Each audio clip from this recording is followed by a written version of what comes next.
దేవుని గణనామానికి మహిమ కలుగుగాక. అద్భుతమైన సాక్ష్యాలు ఉన్నాం. సందేశంలోనికి వెళ్దాం. అందరూ వాక్యాన్ని మనం ధ్యానం చేసుకుందాం. ఇదివరకైతే అంత ఎక్కువసేపు ఉండాలి అనేటటువంటిది మనకు ఆత్మత ఆ ఇష్టత ఉండేది. ఇప్పుడు మనకి కరోనా వైరస్ని బట్టి అటు ప్రభుత్వ విషయంలో కూడా వ్యతిరేకం కాకుండా ఇప్పుడు ఒక భక్తి కలిగినటువంటి వారమై ఆయన సరళంగా చూపించబడటానికి ప్రతిదీ కూడా పద్ధతి ప్రకారం క్రమముగా కదా లిమిట్గా మనం చేసుకోవాల్సినటువంటి అదే మనం ఫాలో అవసరం. అందరూ ఒకసారి దేవుని స్తోత్రం చెప్తాం. హల్లెలూయా. డైరెక్ట్ వాక్యంలోకి వెళ్ళిపోదాం. ఆ పిల్లల్ని కంట్రోల్ చేయండి కొద్దిగా. పిల్లల్ని కంట్రోల్ చేయండి. ఆ సంగతి తెలుసుగా ఎక్కువ ఇష్టంగా ఉంటే వాక్యం చెప్పండి. అది మీరు అవకాశం సద్వినియోగపరచుకోండి. నెలకు ఒకసారి వస్తాను. ఇక మీరే బాధ్యత అంతా మీ కంట్రోల్లో ఉంటుంది అంతా అమ్మా. ఇప్పుడు మనం 32వ కీర్తనలోకి వెళ్ళిపోదాం. డైరెక్ట్ సందేశం అంట. అక్కడ పిల్లల దగ్గర ఒకరు ఉండండి. సండే క్లాస్ టీచర్స్ కానీ ఎవరు ఉండండి, కంట్రోల్ చేయండి వాళ్ళని. 32వ కీర్తనలో 32వ కీర్తనలో 7వ వచనం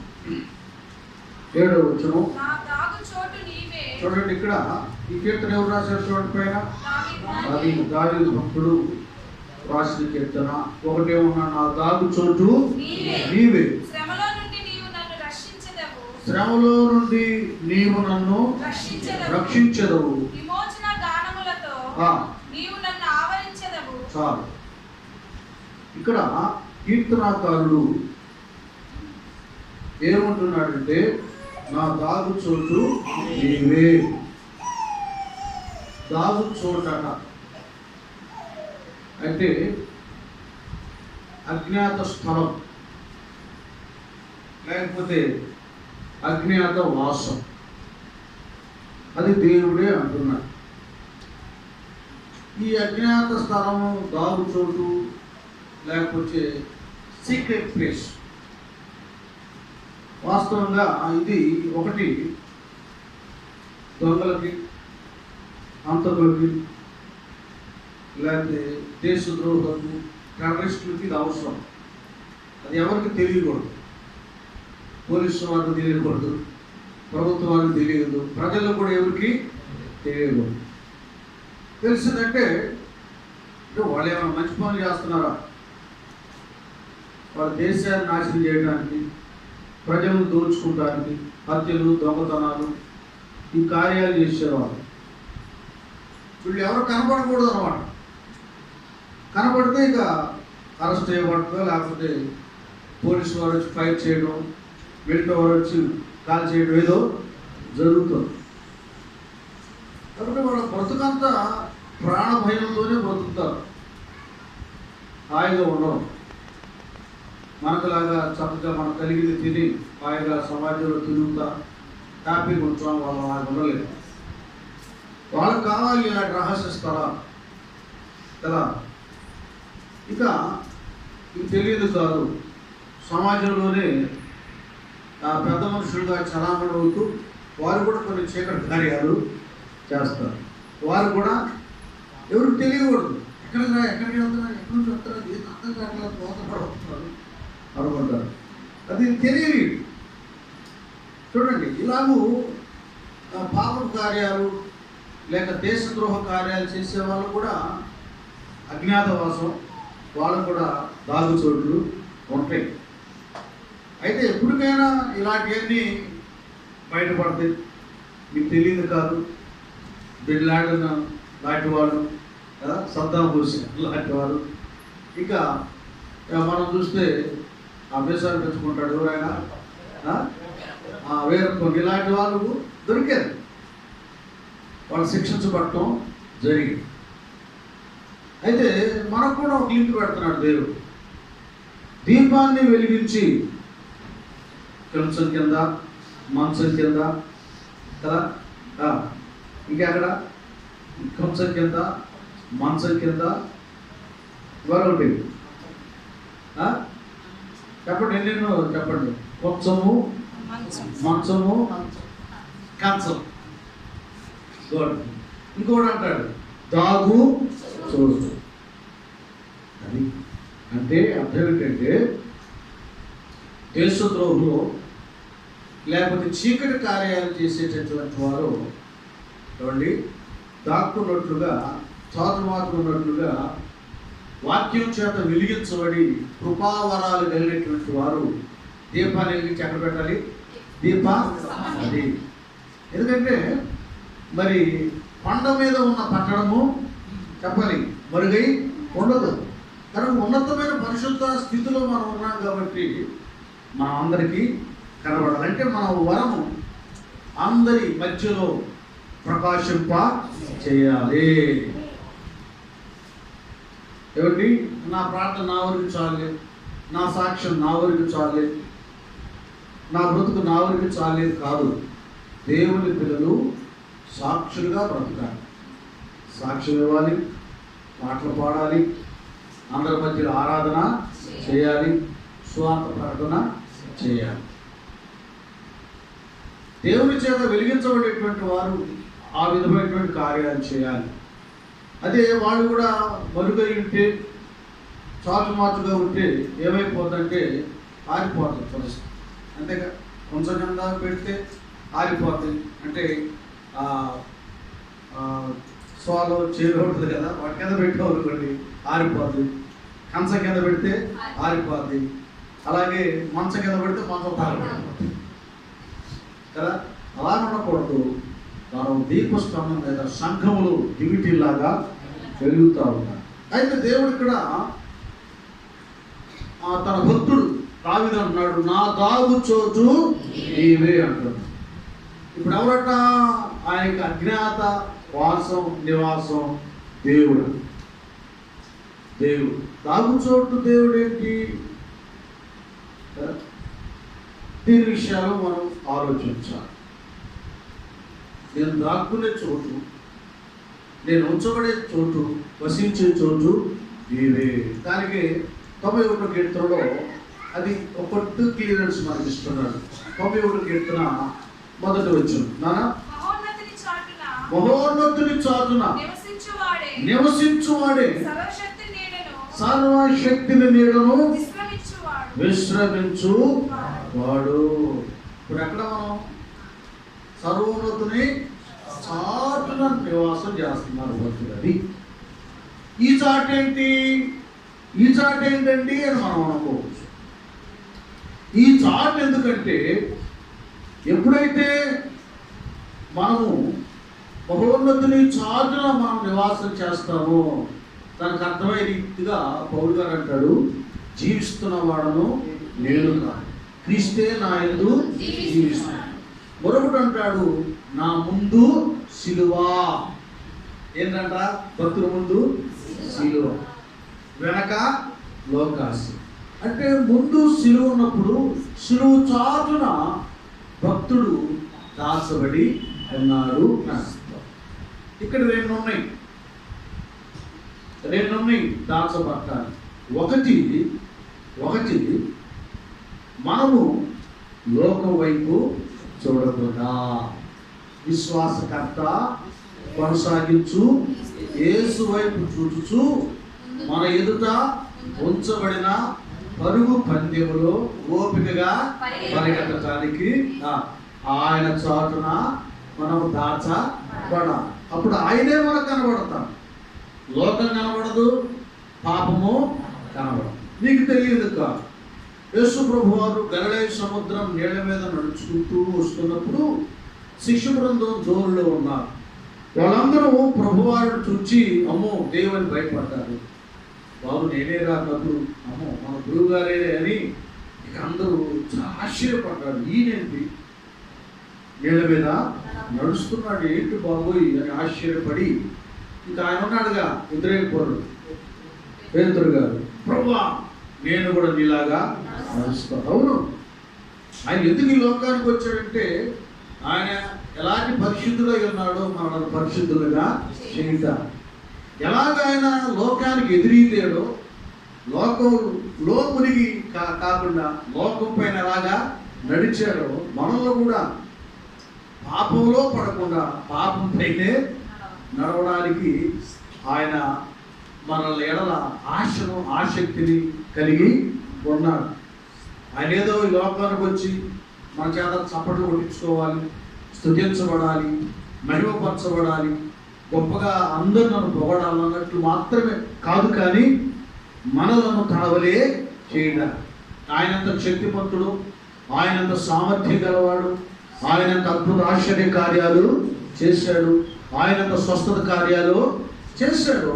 అలాంటిదని మనము కూడా అలాంటి అద్భుత ఆశ్చర్య కార్యాలు చేయాలని, పర సంబంధమైన విషయాలు బోధించాలని ఆయనకి ఇష్టం. అది అంతే కదా. అందుకే అంటాడు, నా యందు విశ్వాసం వచ్చిన వారు నాకంటే గొప్ప కార్యాలు చేస్తారు. ఇంకంతే, నేనే కాదు, నేనేం చేశాను దానికంటే గొప్ప కార్యాలు చేస్తాను. ఇచ్చేసాడు చాయిస్. అది పేతురు గారు కూడా ఆయనకు ఆవేశం తట్టుకోలేక నేను కూడా నడుస్తాను. ఓకే, మీరు అలా నడవాలని ఆయన నేను వచ్చింది మీ గురువుగా రామన్న చక్కగా నడుస్తున్నాడు. ప్రభువారు ఎదురున్నాడు, ఈ నేల మీద హాయిగా నడుచుకుంటూ వెళ్ళిపోతున్నాడు. చూసేవాడు ఆయన వైపే చూడొచ్చుగా. ఏం చేశాడా? గాలి వైపు చూచి అంటాడు. గాలి వైపు చూచి భయపడి, చూసారా?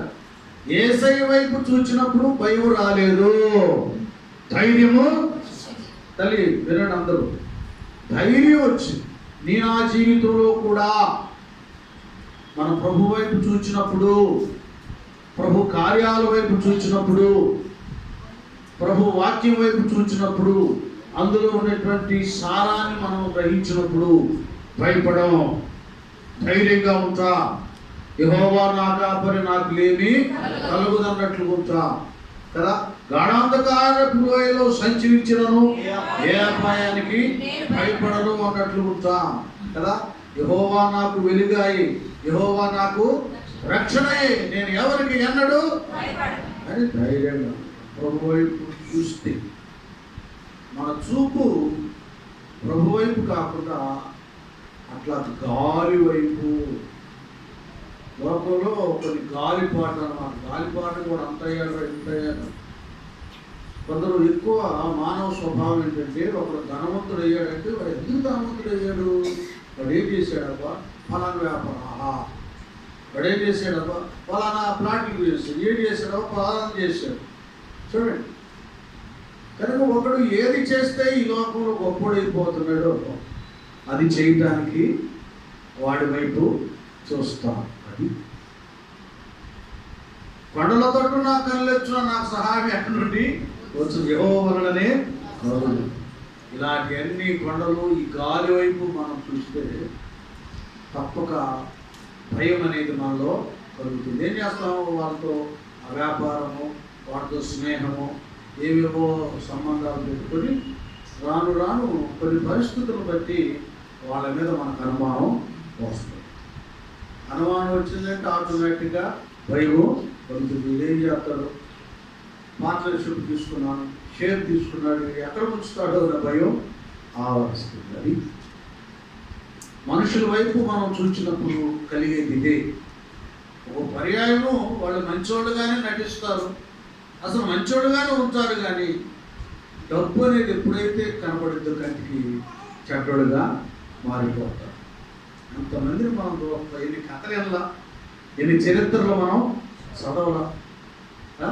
ప్రాణ స్నేహితులు ప్రాణాన్ని తీసినాన్ని చూస్తున్నాం వీటి కొరకు. ఇలాగంటే పరిస్థితులు ఏమిటి, ఎక్కడో దాకెందుకు అందరూ అపోస్తుల పాదాల దగ్గర చరాస్థిరాస్తులని నమ్మి ఆ డబ్బులను అక్కడ పెట్టేస్తూ ఉంటే వీళ్ళకి కూడా ఆవేశం వచ్చేసింది. ఎవరు చెప్పండి గట్టిగా, వాళ్ళ ప్రైజ్ ఉంటుంది ఎవరికి? అననీయ స్తోత్రం. వాళ్ళకు కూడా వచ్చేసింది టక వాళ్ళకున్న పొలాలు స్థలాలు అమ్మేసేయగానే ఆ కొన్నవాడు డబ్బులు చేతికి ఇచ్చాడు. వా, డబ్బులు చూడగానే అంతెందుకులే, కొంత దాచుకున్నాం, కొంత డబ్బులు చూడగానే మైండ్ మారిపోయింది, చేతి మనసు వారి ఆడిన చూడగానే దేవునికి వ్యతిరేకంగా పాపం చేయటానికి, అబద్ధం ఆడటానికి, మోసం చేయటానికి మనసు వచ్చేసేసి అది చూసారా. కాబట్టి చూడవలసిన దేవుని వైపు చూడకుండా వాటి వైపు చూసేటప్పుడు బ్రతుకు ఇట్లాగే తారుమారై పోతాయి. నడిచేవాడు చక్కగా యేసు ప్రభు వారి వైపు చూసి నడవకుండా ఎందుకు మళ్ళీ పక్క చూపు? భక్తి జీవితం ధర్మ మన దేవుల్లోనే చక్కగా వాక్య ప్రకారం ఈ వాక్యం నా పాదములకు దీపము త్రోవకు వీటిని చూసుకుంటూ వెళ్ళిపోవాలి. ఎప్పుడైతే మనం ప్రక్క వైపు చూస్తామో, లోకం వైపు చూస్తామో, ఆ గాలిపాటు వైపు ఏదేదో వాళ్ళు అది చేస్తున్నారు ఇది చేస్తున్నారు భలే వస్తుంది అని చూస్తామో, పేతురు గారు ఎలా గాలి వైపు చూసి భయపడ్డాడు. మన విశ్వాస జీవితంలో కూడా మనం చిన్నదనమైపోయిన పరిస్థితి. భయపడి మునిగిపో సాగను అని రాయబడింది. భయపడి మునిగిపో సాగాడు. అయితే ఈయన చాలా తెలివైనాడు. పేతురు గారు ఏం చేసినా వాళ్ళు చక్కగా పశ్చాత్తాపుతుడే నిలబడతారు. కొంతమంది ఊపిలో పడితే పైకి లేవరు, ఇంకంతే బ్రష్లై పోతారు. కొంతమంది ఏడ్చి పశ్చాత్తాపుతుడే సరి చేయబడి మళ్ళా తమ స్థానాన్ని తాము పొందుకుంటారు. చెప్పబడదామని మాట్లాడతా నేను కానీ కూర్చున్న నేను కానీ మనుషులు మనం దూతనం కాదు, దూతే పడిపోయాడు, ప్రధాన దూతే పడిపోయాడు. దేవుడు కాదు, మన దేవుడు కాదు. ఆ సమయాల్లో ఏదో ఒక బలహీనత, ఏదో ఒక విషయాల్లో పొరపాటు కలుగుతుంది. అది పొరపాటు అనేటటువంటిది మనము ఎరగాలి. అది చాలా ప్రాముఖ్యమైనది. దాన్ని ఇదే 32వ కీర్తనలో అంటాడు కదా నాన్న చక్కగా. ఇది నా 32 అది గురి కాకండి, మొదట వచ్చిన అంటాడు. తన అతిక్రమములకు పరిహారము నొందినవాడు, తన పాపములకు ప్రాయశ్చిత్తము నొందినవాడు, యెహోవా చేత ఎంచబడినవాడు, ఆత్మలో కపటము లేని వాడు. తప్పకుండా 5వ వచనం దొరికేసి అది నా దోషములను కప్పుకొనక నీ ఎదుట నా పాపము ఒప్పుకొంటిని. యెహోవా సన్నిధిని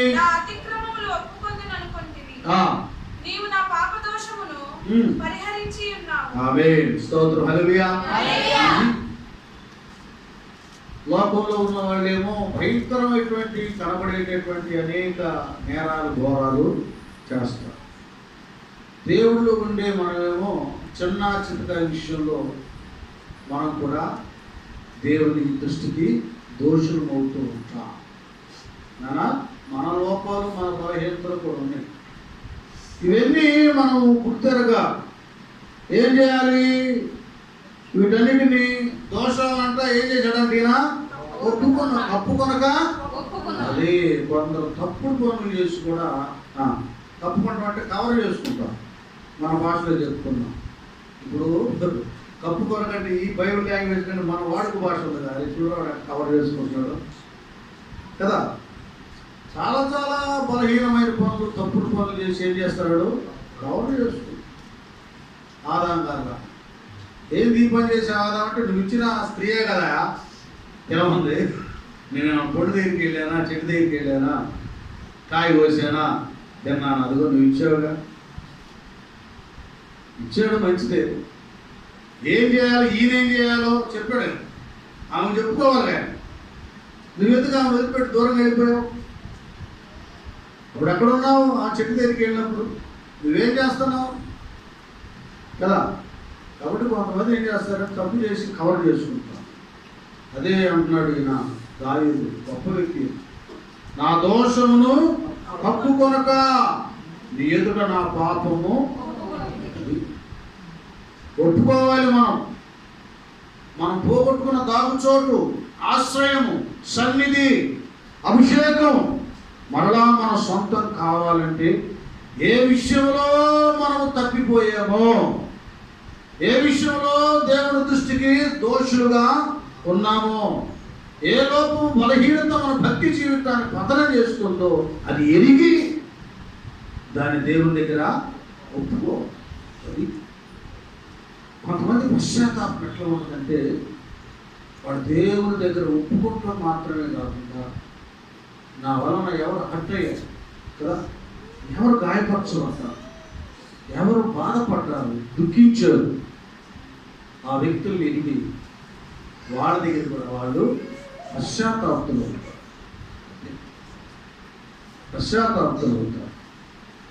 ఒక సేవకుడు ఉన్నాడు, ఆయన ఇప్పుడు లేడు, ప్రభు దగ్గరికి వెళ్ళిపోయాడు. ఆయన చెప్తాడు ఒకసారి రక్షణ లేని ముందు భయంకరంగా త్రాగిపోతాను, తాగి ఏంటి గొడవ చేస్తా ఒకడు వాళ్ళ అత్తను కూడా తిట్టేశాడు అంట. వాళ్ళ అత్త మామూలు కూడా ఆ రోజు తిట్టాడు. తర్వాత ఆయన వాక్యం పెరిగి మారు మనసు పొంది రక్షించబడిన తర్వాత ఆయన ఏడ్చుకుంటా అత్త మామ దగ్గరికి వెళ్ళి కాడు కొట్టుకున్నాడు. మీ పెద్దోళ్ళు తల్లిదండ్రులు అంటోళ్ళు, నేను మీ విషయంలో చాలా అమర్యాదగా ప్రవర్తించాను, నన్ను క్షమించమ్మా మావయ్యని పశ్చాత్తాపం. మరి జక్కయ్య కూడా అంతేగా, అయ్యా ఎవరైతే అప్పుడు తీసుకున్నానో పశ్చాత్తాపం ఇదే. అసలు మనం ఏం చేసామో, మనం చేసిన అవిధేయత వలన ఎంతమంది గాయపరచబడ్డారో, బాధపడ్డారు, ఏడ్చారు, ఇది మనం గుర్తెరగా.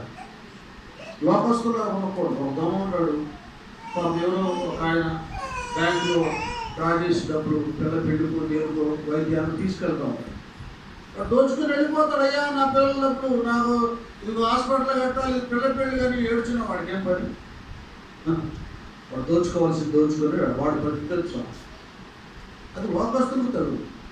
దేవుడు పిల్లలుగా మనం మన విషయంలో ఎవరెవరు బాధపడుతున్నారు అస్సలు స్పష్టంగా అంటాడు ఈశ్వరు వారు.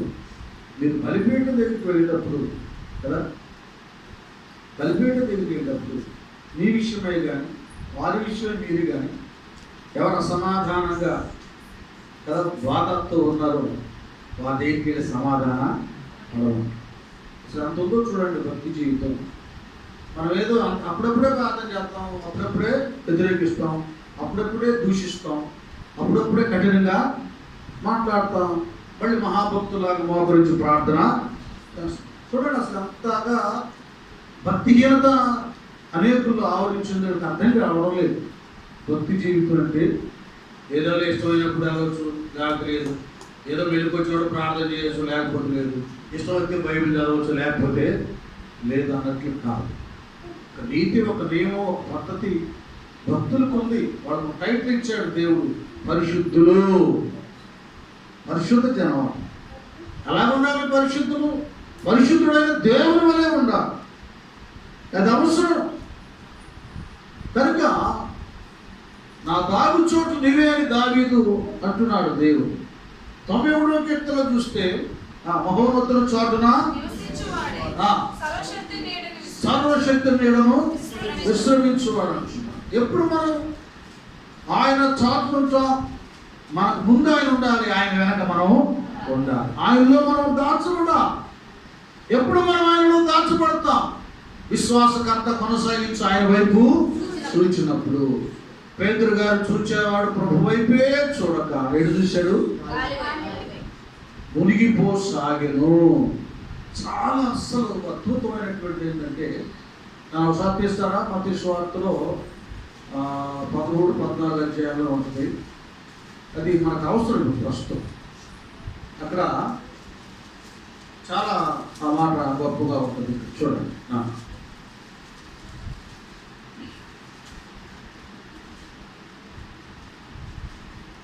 మత్తయి సువార్త 14వ అధ్యాయము. అదే ఇక్కడ గాలి వైపు నుంచి భయపడి ఏమైనా మునిగిపో సాగి ప్రభువా అది అంటే ఈ విషయం ఏంటంటే, పేతురు గారికి అర్థమైపోయింది. ఏమర్థమైంది? యేసయ్య వైపు చూస్తున్న నేను ఆయన వైపు చూడకుండా నా చూపు మరల్చుకున్నా. నా దృష్టి ఇటువైపు గాలి వైపు తిరిగింది. ఇది కూడా పొరపాటే కదా. దేవుని పిల్లలు మనం దేవుని వైపు చూడాలి కానీ లోకం వైపు కాదు, పాపం వైపు కాదు. లోతు భార్య ఏం చేసింది? సొదొమ గొమొర్రా వైపు వెనక్కి తిరిగి చూచి ఉప్పు స్తంభం అయింది. వెన తిరిగి మనం చూడకూడదు, వెనకంజ వేయకూడదు. నాగటి మీద చేయి పెట్టి వెనక తిరిగి వాడు ఏమవుతాడు? శాపగ్రస్తుడు అవుతాడు.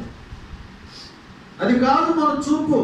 అర్థమైపోయింది, నేను నా ప్రభు వైపే చూడాలైతే గాలి వైపు చూచాను. పొరపాటు చూడండి, ఒక క్షణంలో తన అవిధేయత ఏమిటో పొరపాటు ఏమిటో పేతురు గారు గ్రహించా.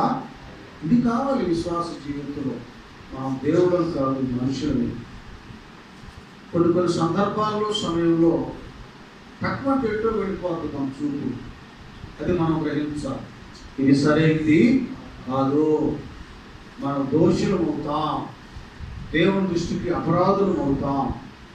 అయ్యో ప్రభువా, ఈ మనసు నాలో నుండి తీసేయి, ఈ చూపు నాలో నుండి తీసేయి, నీ వైపే నేను చూడాలయ్యా నాయన. నా దృష్టి లోకం వైపు, పాపం వైపు తిరగకూడదయ్యా, ధనాపేక్ష వైపు ఉండకూడదు నాయన, నీ వైపు ఉండాలనేటటువంటిది మనలోకి రావాలి. అది మళ్ళీ మన స్థానాన్ని మనము సంపాదించుకుంటాం. ఎప్పుడైతే పేతురు ప్రభువా నన్ను రక్షించమని కేక వేశాడు, వెంటనే యేసు చేయి చాపి అతని పట్టుకొని, అది స్తోత్రం, హల్లెలూయా, మళ్ళీ చేయి చాపి పట్టుకొని తన దగ్గర నడిపించుకున్నాడు. కాబట్టి మన దాగు చోటు దేవుడే. ఆయన ఎప్పుడు మన సంరక్షణ, మన దాగు చోటుగా ఉంటాడంటే ఈ 32వ కీర్తనలో 1, 2 కదా వచనాలు, 1, 2, 3 వచనాలు, 5వ వచనంలో ఉన్న ఈ అనుభవానికి మనము రావాలి కదా. అతిక్రమాలని పరిహారం అందాలి, పాపాలకు ప్రాయశ్చిత్తం అందాలి. దేవుడి చేత, మనుషుల చేత కాదండి. మనుషులు వాళ్ళకి ఇష్టమైతే మంచోడు అంటారు, లేకపోతే చెడ్డోడు అంటాడు. మంచోడు ఎవరి దృష్టికి? యెహోవా చేత నిర్దోషిగా ఎంచబడాలి. ఆత్మలో ఏమడకూడదు, ఏమాత్రం కూడా కపటం అనేటటువంటిది ఈ ఆత్మలో ఉండకూడదు. ఏమండి, మన దోషాలను కప్పుకోక దేవుడి ఎదుట ఏం చేయాలి? ఒప్పుకోవాలి కదా. యెహోవా సన్నిధిలో మన అతిక్రమాలన్నింటినీ ఏం చేయాలి? అప్పుడు దేవుడు మనం అన్ని విషయాలు పవిత్రులుగా చేసి తన చోటున దాచుకుంటాడు. ఆ చోటు, ఆ స్థానం నుండి మనం తలవకుండా ఉండాలంటే ఈ అనుభవాలు మన బ్రతుకులో అవసరం. ఇక్కడ ఏం జరుగుతుందంటే, ఈ రీతిగానే దైవ నియమం ప్రకారంగా మనం ఉన్నప్పుడు ఆయన దాచుకుంటాడు. మనం కొద్దిగా అర్థం అవడానికి ఒకసారి యోహాను సువార్త కడదాం. 15వ అధ్యాయంకి వెళ్తే అక్కడ కొద్ది వివరణ మనకు దొరుకుతుంది. ఏదైనా మరి కొద్ది వివరణ 15వ అధ్యాయంలో అక్కడ ప్రభువారు అర్థమయ్యేటట్లుగా చెబుతూ ఉంటారు. 5వ వచనం చదువుతాం. 5వ వచనం, తీగలు మీరు, ఎవడు నా యందు నిలిచి ఉండును, నేను ఎవరి యందు నిలిచి ఉండును, వాడు బహుగా ఫలించును. నాకు వేరుగా ఉండి మీరేమీ. ఇది ఎవరు దేవుని యందు నిలిచి ఉంటారో, దేవుడు ఎవరి యందు నిలిచి ఉంటారో వాడు బహుగా ఫలిస్తారు. ఎందుకంటే నిజమైన ద్రాక్షవల్లి ఆయన యందు మనం నిలిచి, మన యందు ఆయన ఉండాలి. అంటే ఒక మాట చెప్పాలంటే మనము ఆయన ఒకటై ఉండాలి. దావీదు గారు అదే కదా, అయ్యా నీ వాక్యము నా హృదయంలో ఉంచుకొని నేను ఏ విధమైన పాపం చేయను. ఆయన మనలో ఉండాలంటే ఆయన వాక్యం మనలో ఉండాలి. ఆది యందు వాక్యం ఉండను, వాక్యము దేవుని వద్ద ఉండను, వాక్యమే వాక్యము మనలో ఉంటే దేవుడే మనలో ఉన్నట్టు, మనం ఆయనలో ఉన్నట్టు. ఆయనలో మనం దాచబడతాం. ఆయన మనల్ని కవర్ చేస్తూ ఉంటాడు, కప్పుతూ ఉంటాడు, కేడముగా ఉంటాడు. భక్తి జీవితంలో ఇవి అవసరం మనకి. అప్పుడు ఆయనే మనకు దాగు చోటుగా ఉంటాడు. ఇక్కడ చూడండి, మరలా మనం 119వ కీర్తన 114 వచ్చి 119, 114. 119వ కీర్తన. నా మరుగు చోటు, నా కేడము నీవే. నేను నీ వాక్యం మీద అది విషయం. ఏ భక్తుడైతే దేవుని వాక్యం మీద ఆశ పెట్టుకుంటాడు. ఇక్కడ 2 ఉన్నాయి. నా వైపు చూడండి, మీరు నా వైపు చూడండి. 2 ఉన్నాయి.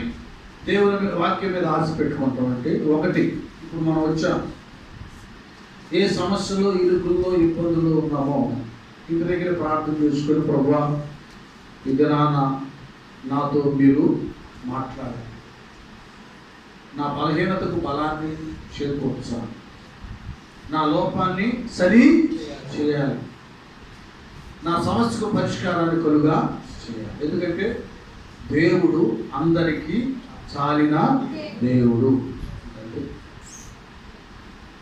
ఇవాళ ఏదో దేవుడు మాట్లాడతాడని ఆశతో మనం వస్తాం. ఆశ గల ప్రాణాన్ని మీరే చెప్పాలి. దేవుడు అది తప్పక మన ఆశను బట్టి దేవుడు మనతో మాట్లాడతాడు. ఇంకంతే, మన ఆశను బట్టి మాట్లాడతాడు.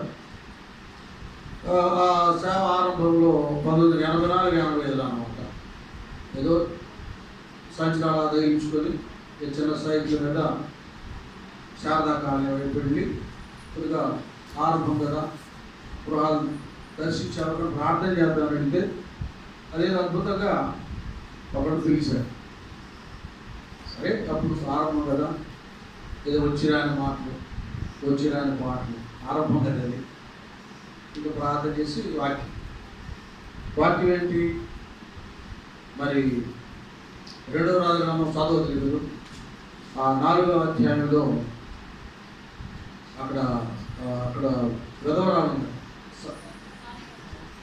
శిష్యుడు, ప్రవక్త కదా, శిష్యుని భార్య. అప్పుడు వచ్చేసి ఆయన అప్పుడే చచ్చిపోయాడు. అప్పుడు వచ్చేసి పిల్లల్ని తనకు దాసుడుగా తీసుకెళ్తాం. అది ఇప్పుడు మేము వెళ్ళినా కూడా అప్పుడు వీడు సహోదరుడు కూడా అప్పుడు వాళ్ళు చాలా వేధిస్తారు. ఇంకా దేవుడు అక్కడి నుంచి మాట్లాడాడు. ఇలాగూ ఆమె అప్పుడు బారిన పడి వేదంతో ఉన్నప్పుడు రాజుగారి దగ్గరికి వెళ్ళలేదు, ధనవంతుల దగ్గరికి వెళ్ళలేదు, కానీ ప్రవక్త ఎలీషా దగ్గరికి వెళ్ళిపోయి తన ఘోష అంతా చెప్పుకుంది. ఆయన దాని పరిష్కారమైన మార్గాన్ని చూపించాడు. ఆమె అలా చేసింది. ఆ ధనంతో తన అప్పులు తీర్చుకొని తన బిడ్డలు పోషించబడ్డారు అనేటటువంటిది చెప్తే ఆమెకి ఎంత కోరడగలిగాయా, ఏదైనా దేవుడు మిమ్మల్ని పంపించాడు. నేను ప్రస్తుత పరిస్థితి ఇదే. ఈ రోజు నుంచి విశ్వాసంతో పట్టుదలతో యేసయ్య దగ్గర నేను ప్రార్థన చేస్తాను. గట్టిగా తప్పుడు పడదాం. ఇలా నుండి మనం బాధలో ఉన్నప్పుడు ఒకవేళ అది ఆరాధన సమయం కాకపోయినా, దేవా ఏంటి అన్నప్పుడు వాక్యం ద్వారా నువ్వు బైబిల్ చదువుతున్నప్పుడు దేవుడు మాట్లాడటము, లేకపోతే ఎవరో మా అమ్మగారు, లేకపోతే మరొక సేవకులు, లేకపోతే మన సహోదరులు ఎవరు రావడం, వాక్యం ద్వారా మాట్లాడటం, ఇలాగూ మనం ఎప్పుడైనా సరే దేవుని పిల్లలు అన్ని సమయాల్లో వాక్యం మీద మనం ఆశ పెట్టుకోవాలి. దేవుడు మాట్లాడతాడు, దేవుడు బలపరుస్తాడు, దేవుడు నా సమస్యను తీరుస్తాడు. దేవుడు ఏదో చేయాలి, వాడు ఏదో క్లియర్గా అంటారు, ఈ వాక్యం మీద నేను ఆశ పెట్టుకొని. ఒకటి, దేవుడు మాట్లాడతాడు. ఆ సమయంలో ఏ శ్రమో కష్టమో దానికి పరిష్కారం ఏంటో వాక్యం ద్వారా ఆయన సెలవిస్తాడు. రెండోది, రెండోది ఇంకేముందలే, ఏం జరుగుతుంది ఏంటంటే, దేవుడు ఆనాడు దూత ద్వారా గిద్యోను మిద్యానీయులకు భయపడి గాను చాటున దాక్కుని దున్ను కొడుతూ ఉన్నప్పుడు యెహోవా దూత ప్రత్యక్షమై, పరాక్రమశాలైన బలాఢ్యుడా గిద్యోను, యెహోవా నీకు తోడై ఉన్నాడు. ఒక్కోసారి దేవుడు వాగ్దానంతో కూడిన తన మాటలను రిలీజ్ చేస్తాడు వాక్యము ద్వారా. నా కుమార్తె, నా కుటుంబం ఇలాగ చిన్నాభిన్నమైపోయి, నా భర్త బలహీనుడు, నా బిడ్డలు ఏ విధమైన ఉపకారం సహకారం ఏమీ లేదు అనే స్థితిలో నీవు ఉన్నావా? దేవునికి అసాధ్యమైనది ఏది కూడా లేదు. ఆయనకి సమస్తము సాధ్యం కదా.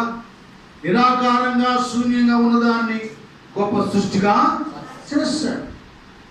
గుండె చెదరిన వారిని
ఇలాగా దేవుడు వాక్యం మీద మనం ఆశ పెట్టుకుని ఉన్నప్పుడు బలహీనతలో బలపరుస్తాడు. ఇంకా నాదేముంది అనుకున్నప్పుడు దేవుడు తన వాగ్దాన వాక్కులతో వాగ్దానం చేసిన వాడు, నమ్మదగిన వాడు, మనల్ని బలపరుస్తాడు. ఇంకంతే. ఆయన సౌలును పౌలుగా మార్చాడు. పాపం స్త్రీని నీతిమంతురాలుగా తీర్చాడు. ఈ జక్కయ్య వీడు పట్టుడు ధనవంతుడు, వీడు చాలా పాపిస్తుడు అంటే జక్కయ్య నేడు ఇంటికి రక్షణ వచ్చింది. ఇతడు అబ్రహాము కుమారుడుగా చేశాడు. గట్టిగా చెప్పు. ఇలా ఉంటే నాయన దేవుని వాక్యం మీద మనం ఆశ పెట్టుకున్నాం. దాదాపు కష్టాలు శ్రమల్లో చాలా మంది దేవుని వాక్యం మీద ఆశ పెట్టుకోరు. ఆయన దగ్గరికి వెళ్తే మన చుట్టమేగా దూరం పొందమంటగా బాగా ధనవంతుడయ్యాడంట. ఎవరిని ఎత్తాడు వాడు ఏమేవాడు, అంత దూరం చూడంగా లేడని చెప్పాడు. ఎవడు వస్తున్నాడు, దూరం పొందుగా ఉన్నాడు, ఏదో అడగడానికి వస్తున్నాడు, లేడని చెప్పుకోవడం ఉంటుంది. లేదు, మన దాగు చోటుగా దేవుడు ఉండాలంటే మనం దేవుడు వాక్యం మీద ఆశకి ఆయన ఎందుకు మనం ఉండాలి, మన ఎందు ఎప్పుడు పాపం దానం గందరగోళాలు బ్రతుకులు ఉంచుకుంటే ఎలాగో దేవుడి దగ్గర దాచబడుతుంది. దాచబడవు. మనం ఆయనలో ఉండాలి. ఆయన మనకు దాగు చోటుగా ఉండాలి. పరిస్థితులు చాలా ఉన్నతంగా ఉంటాయి. ప్రియ కుమార్తె కుమారుడా, ఇది గ్రహించుని. మరి ప్రభు నమ్ముకొని 2-3 సంవత్సరాలు అవుతున్న సేవకు రాలేదు. నేను చాలా పర్యాలు చెప్పాను. అయినా కూడా సందర్భం కాబట్టి చెప్పాలి. వాస్తవం. దైవ కార్యాలు చెప్తేనే బలహీనలు బలపరచబడతారు. విశ్వాసం మీలోకి వస్తుంది. మరి పక్క వీళ్ళని వాటి పూరిళ్ళు ఒక పోర్షన్లో నేను ఉన్నాను, బాధపడుతున్నాను. ఇంటర్మీడియట్ అన్నమాట. ఆ వయసులో బాగా తినాలి, మంచి డ్రెస్ వేసుకోవాలి, పరిస్థితి లేదు. చితికిపోయిన పరిస్థితి అయింది. చాలా పేదరికం. ఏడ్చుకుంటున్నాను. దేవుడా బ్రతుకు, సరైన డ్రెస్ లేదు, సరైన ఆహారం లేదు, సరైన నివాసం లేదు. ఏంటి దళిత విద్యను అనుకున్నప్పుడు పక్కనే అన్నమాట సేవకురాలు ఆత్మతో నింపబడింది, నాకు కనపడలా, నాకు కనపడలా. నా కుమారుడా జాన్వశ్రీ, నువ్వు దరిద్రుడు అనుకుంటున్నావు, నువ్వు ధనవంతుడు. అనేకులను పోషించే పోషణకర్తగా చేస్తాను. ఇది నిజం. దేవుని వాగ్దానాలు, దేవుని కార్యాలను మనం దాచుకోకూడదు. ఆయన క్రియలను మనం వెల్లడి చేయాలి, కార్యాలు చేయాలి. కొంతమంది సూళ్ళు కొట్టేయగానే మొదట ఈ స్థితి అన్నట్లుగా ఫీలింగ్ ఇస్తారు కదా. అది చాలా పొరపాటు. ఈ స్థానం మనకు రావడానికి కారణం ఏంటో, మన బ్యాక్గ్రౌండ్ ఏంటో, ఏ స్థితి నుండి ఈ స్థితికి వచ్చామో అది మనం సాక్ష్యం ఇవ్వాలి. దావీదు అంటాడు, అయ్యా నేను ఏ పార్టీ వాడినయ్యా, నా సంతతి నీ సన్నిధిలో ఏ పార్టీ వాళ్ళు ఉన్నాయి, ఈ స్థితిని ఇలాంటి అల్పుడైన నాకు, నా కుటుంబం ఏ పార్టీ అల్పమైంది, స్వల్పమైంది, ఇలాంటి స్థితిని నువ్వు నాకు కలుగా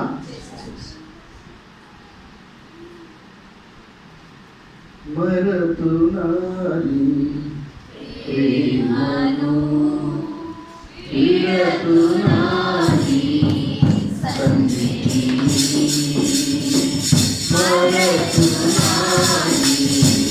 ప్రేమను విరతునాని సన్నిధిని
నేను చేతగాని వ్యక్తిని ఏమీ లేనన్నప్పుడు నేనున్నానని తన వాక్యముతో ఆయన వాగ్దానం